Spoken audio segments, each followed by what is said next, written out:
Welcome back to another episode of Harmonious at Lunch, the show that fuels your business success. I'm Brandon Gano, your host and guide through the world of harmonious business growth. Today, we're unlocking powerful strategies with industry experts to help your business thrive. If you're a business owner, entrepreneur, or executive, you are in the right place. Join me and our incredible guests today on the journey to clarity, growth, and success. It is time to revolutionize your approach to business. Let's dive in with another episode of Harmonious at Lunch. Welcome back to some more bite-sized business advice. We got an episode today for the leaders out there, and we're gonna maybe shake you up a little bit and get inside your head, but in a good way. Don't worry, we're also gonna tell you how to fix what we talk about. So you may be juggling a couple of 200,000-300,000 things at the same time. Yeah, we're gonna tell you how to fix it. I have an amazing guest lined up, Liz Weber, and we're going to unpack all of this and see if we can fix your business a little bit in like 20 minutes. So buckle up, pay attention. Liz, welcome to the show.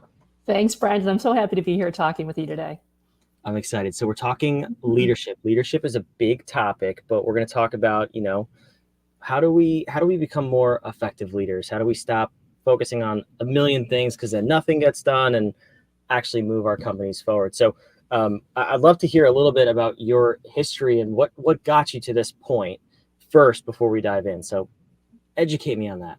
Sure. So in a nutshell, Brandon, what I do first is I work with organizations in three main areas, helping them predominantly to focus on the right things at the right time to get the right impact. And how I do that specifically is, number one, I help them with facilitating their strategic planning initiatives. So laying out the roadmap with them very succinctly and clearly as to what they need to do over the next 1, 2, 3, 4, 5+ years to get to where they want to be with their organization. As part of those conversations, and invariably we talk about how does your company need to be reorganized? Do you need to expand your portfolio of services? Are you going to contract it? Are you going to move into a different location?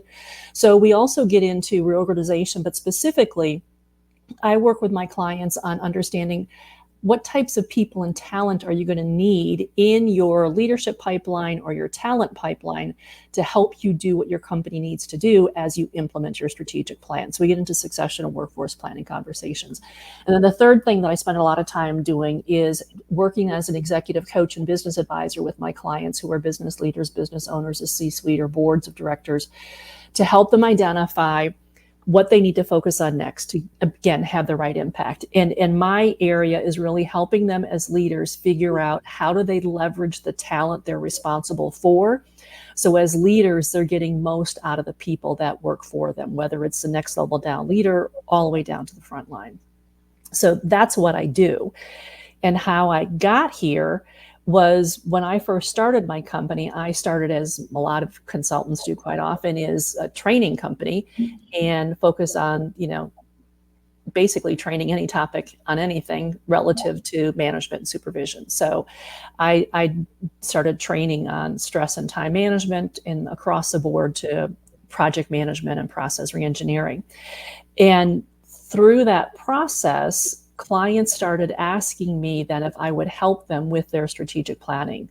And I didn't know how to do it, but I just kind of figured out here's what I would want to have happen, because I had trained for so many years, Brandon. And, if you've ever been in the training room as a trainer, particularly if you're training mid-level managers, you hear from them the issues that their team members are dealing with.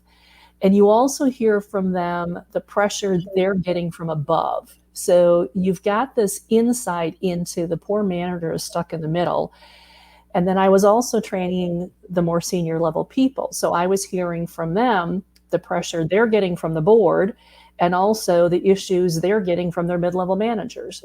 And I had this insight that neither group of managers or leaders had. And when I would start sharing with them from an advisory capacity, or, hey, here's something for you to think about capacity, they pretty soon started asking me to basically facilitate the strategic planning retreats, but then also coaching them, because I was becoming a trusted resource in the training room because I trained so many different topics that I could help them piece together, number one, the content from the different training programs. So it wasn't a hodgepodge of information, But number two, I really started knowing the people within the organization, and I could help them figure out ways to communicate more effectively with their direct reports or their managers up a level or two to get the right impact they were looking for. And that's really kind of how everything started. Yeah, that's an interesting background too, and a unique perspective, because I'm sure everybody listening has been in somewhat of a similar position, right? Whether you've worked for another company, it's your own company, you have that sort of pull from both ends. If it's on the smaller side, even small business owners, they feel pulled by their clients and then by their employees. So there's always these two forces that we're battling. And the topic for today's episode is leadership isn't a title, it's a mindset. So help me unpack that. When do we start to, what is the mindset you help your clients with to start this transition? Because I would assume it has to start from within first before we start to see those changes play out. Yeah, that's correct. And leadership isn't a title, it's a mindset. It's really not overcomplicating leadership. And from my perspective, leadership is simply someone looking to you to take the lead on something, whatever it is. Is it planning the company picnic, or is it planning the next major initiative? Just take charge and move it forward. And tying into that, as you were kind of teeing up this question, what I thought of, Brandon, very quickly are just a couple of clients I've worked with just yesterday and the day before. Because one of the things that I find with mid-level managers, when they're struggling to figure out, how do I be viewed as a more senior leader, potential type leader, invariably the thing that I spend time helping them understand is they need to learn to communicate differently. Because when they're communicating, quite often they're using way too many words with their executive staff. They're taking way too long to get to the point. They're providing way too much background. And they need to understand that executives' brains are basically like, tick, tick, tick, tick, tick, tick, tick, tick, tick. There's a clock running in their heads because they have to make so many flippant decisions in the course of a day. They just need enough information, for the most part, to make a good gut feel decision. And they are trusting you in your role to be able to tee up to them a couple options to choose from. And then if they ask for it, background to help them solidify a better decision. And so that's the big piece from a mid-level looking up on, how to become a leader with a mindset, even when you don't have the title. On the flip side, though, just yesterday, I was working with an executive team, and the director of construction was saying, I've got this project manager, and she's brilliant. She knows everything, but she doesn't have the confidence to run the project meetings. And she looks to me to do that. And he said, I've told you, I trust you, just go run the meeting. And I said, I understand that, and that's admirable. But you've just told her, go do it, and you didn't teach her how to do it. If she's not confident, she doesn't know how, and she doesn't believe she knows how to do it well. I said, so I'm just going to toss a suggestion for you. And Brandon, this might be something that your listeners can appreciate also. So instead of just saying, Brandon, I trust you, go do it, I would say, hey, Brandon, if I weren't here, what would you do? And doing nothing is not an option. And what that causes you to do then, Brandon, and I'm not being nasty when I say it, because the tone of my voice is going to be, I'm just generally asking you a question. Because what I want you to do is I want you to stop and think and go, oh, crud.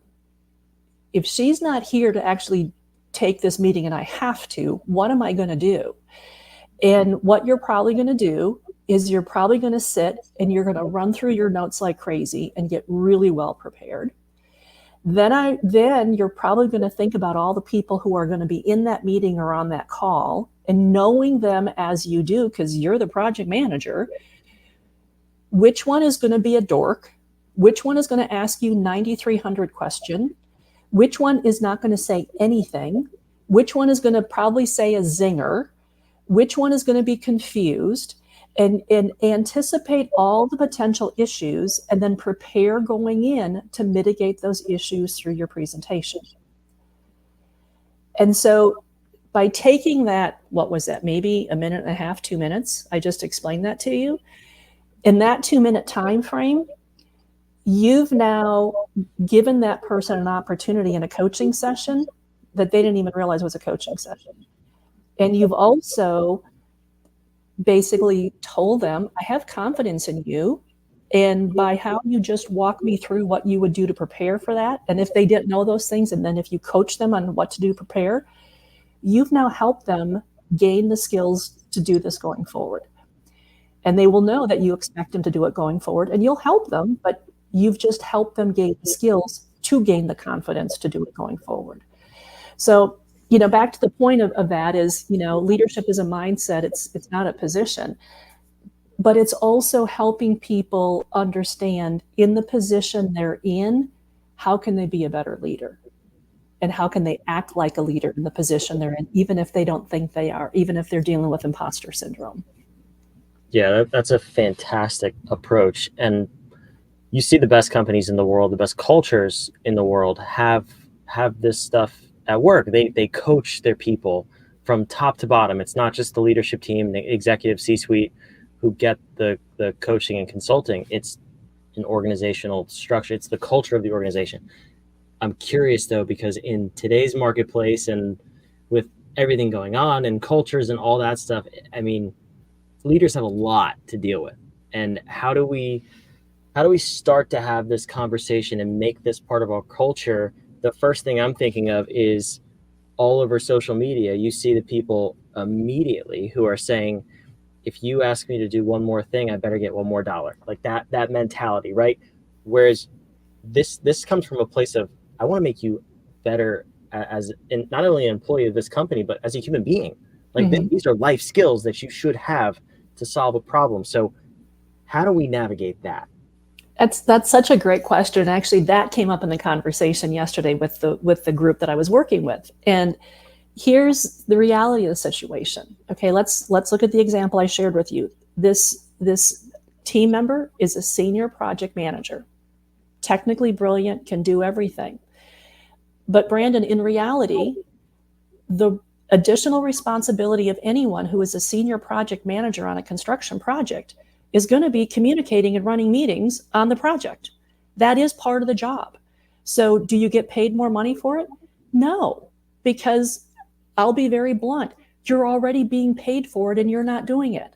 So it's incumbent upon the manager, your manager then, if you're the senior project manager, it's incumbent upon your manager to help you gain the skills to, this is a Liz Weber rule, to independently, competently, and confidently do the job you're being paid to do already. And this particular person isn't capable of doing it all yet. And so it's incumbent upon her manager to help her gain those skills to do it, so that she's even more effective in the role she has now, and she's even more marketable whenever she chooses to leave that organization and go elsewhere. We had that exact conversation yesterday when I was working with the executive team. Yeah, that's interesting. I mean, really, when you explain it that way, it's a failure of leadership to develop their people and to hold them to a high standard, really. It is. And the conversation we had for the senior managers thought going, but I don't have time for this. It took me, again, a minute and a half, 2 minutes to have that sample conversation with you versus how long would he have sat in a project meeting speaking on her behalf when it's her project to run. He's going to either give up at least an hour of continuing to not allow her to develop the skills that she should have given the position she holds, or is he going to take, let's say, 3 minutes now and start coaching her to develop her skills? I think the math kind of speaks for itself. I was going to say 3 minutes versus 90. Yeah. I'm no math whiz, but that's pretty good. It seems pretty good deal to me. Yeah. And the hard thing is, and like he said even yesterday, and I give this senior manager credit, he said, so really what you're telling me is I need to retrain myself. And I just looked at him and we're the ones that do this. We're the ones that have the teams we have because of how we've trained them or we haven't. And so it's up to us as leaders in whatever hierarchy we're in. If we're responsible for others, it's our responsibility to ensure, Liz Weber rule, to ensure they're able to independently and competently do the jobs they're being paid to do. Yeah, and it seems like common sense, but unfortunately, because of like everything you just said, it's really not. We get in these ruts, and what comes to mind when you explain that is the conversation of innovation. We think of this as like product innovation or service innovation, but really it's cultural innovation. How are we continuing to up level ourselves? So when you're working with organizations and leaders, is this a conversation is this a common conversation that you're having senior leadership or whatever level you're working at constantly reviewing how they're leading their company and really leading themselves and performing their job duties? All the time. Yes, all the time. And here's the reason why. And I have to catch myself with this as well. For the best of intentions, we get in our team members' way. And for instance, I'm going to go back to the same example we were talking about yesterday. It would be very easy for this senior manager with the best of intentions to keep things going, to keep this project on track. It's a $15 million construction project. We have to keep it on track. It's very easy for the best of intentions for him to just jump in and run that meeting because you don't want it to fail. You don't want the client to be upset. You don't want your team member to fail. So he's just going to do it. So for the best of intentions, we as leaders and managers inadvertently jump in and take over, trying to help our team members succeed. But what happens when we continually jump in and take over, what are we teaching them? We're teaching them, if they so choose, don't worry, Liz will always jump in and just take over for you. Or if you have an employee who doesn't want to do the work, you teach them, just stall long enough and she's going to jump in and take over. Or if you have a really great team member who wants to grow, who wants to develop, who wants to engage, what I'm teaching them is, I can't do anything because she's going to jump in and take over. So we have to be very cognizant of what we're doing as leaders. And I have this conversation all the time. And this is why when I say I help them focus on the right things at the right time to get the right impact, is what are you doing right now? And what message is that sending your team right now? As an example, one of my clients that I'm working with on strategic planning, their plan is now in the rollout phase. Planning is hard, implementation is crucial, and it's painful. And one thing that happens, as you and your listeners probably know, is it's very easy for strategic plans to go off track or just die because life gets in the way. And so one of the things that I do with my clients is after the plan is approved, at least for the first year after, I touch base with them every quarter to say, okay, how's it going? What needs to be tweaked? What needs to be changed? What needs to be updated? To teach them how to implement the plan and monitor the plan.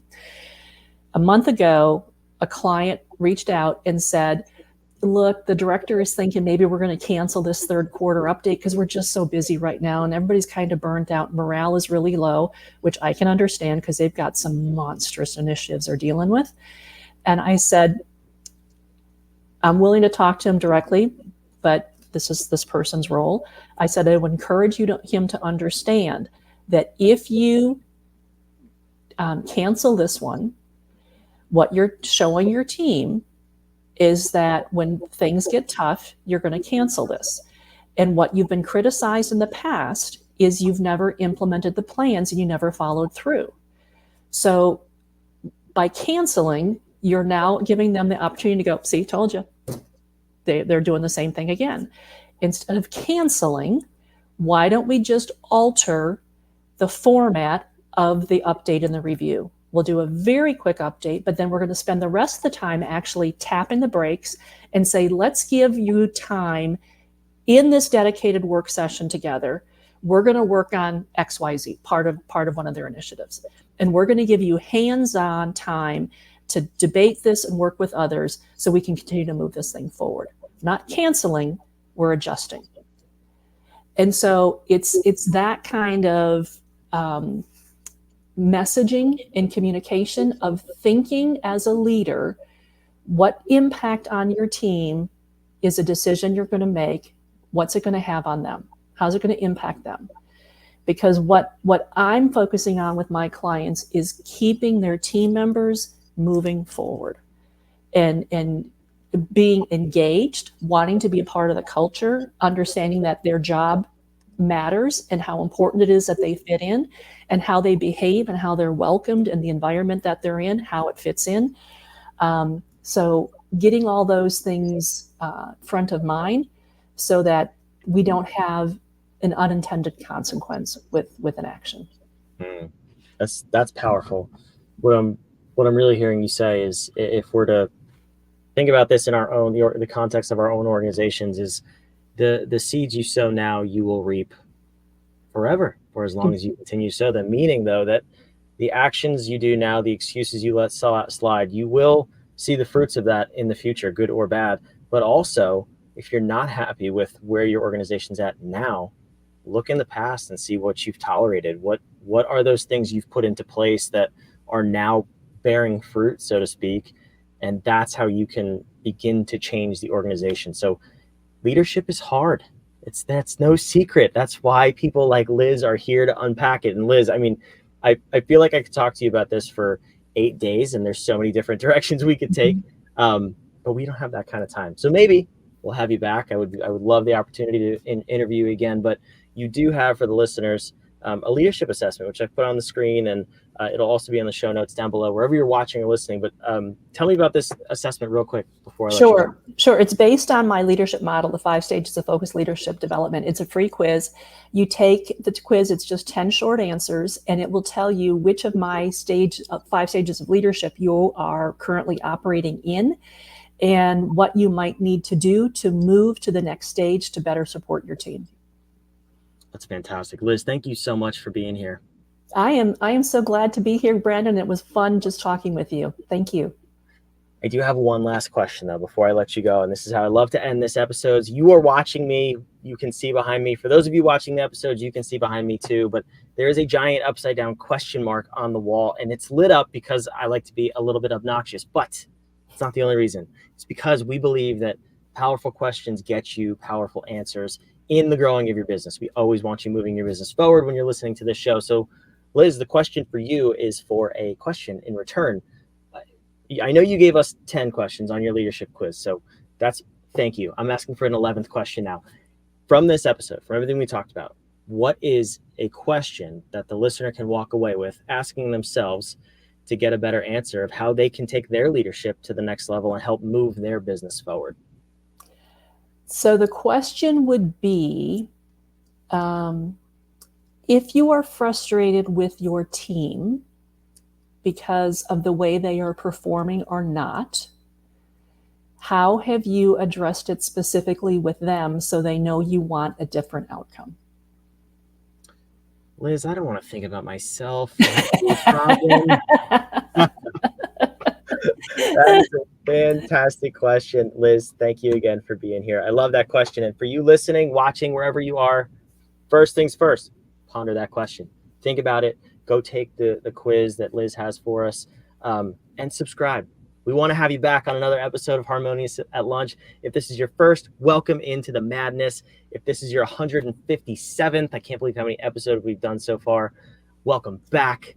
And we'll see you on the next episode of Harmonious at Lunch. Thanks for being here.